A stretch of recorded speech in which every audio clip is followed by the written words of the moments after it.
When you think about sand dunes, you might think taking your motorcycle or your SUV and jumping up and down the hills and having tons of fun.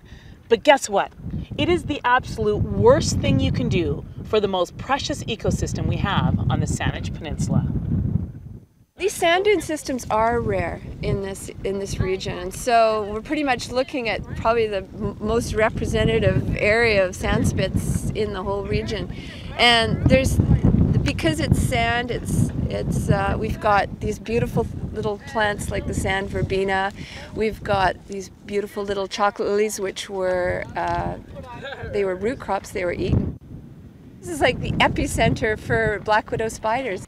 So the really important thing about sand dunes is that they're fragile, and you really can't bring wheeled vehicles in here. Even be careful where you walk is important, because if you imagine, everything's clinging to sand, so it's very tenuous. More than 75% of the sand dune ecosystem area can be found right at this site and along Island View Beach. So in terms of the significance of this place, the sheer fact that it's one of the most significant sand dune ecosystems left on certainly lower Vancouver Island makes it special and worth conserving. It's been classified as regional park out here, so it's been very difficult to protect because the four-wheelers come in through Island View and they kind of just bomb around out here and do a lot of damage. Our ancestors were buried there. There's 3 nice piles there, and they were leveled out. We're going to be fencing off the area. We're going to leave the road open so that it's only a designated parking area, because we're not trying to stop the people from coming down to enjoy the beach. We just want them to respect the plants and the medicines that we have growing here. The consumption plant they called, and that's called khachmin.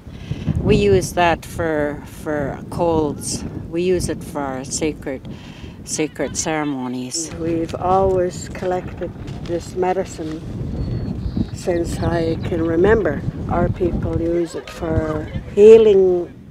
I think it's a real good idea to put these signs up for the people that's coming in with the dogs and leaving a drop-in. This site supports approximately 120 different species of birds throughout the year.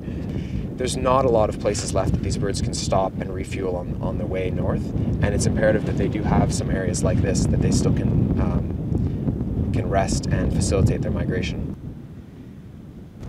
Protecting this is you can't put a dollar value on it, especially if it's gone.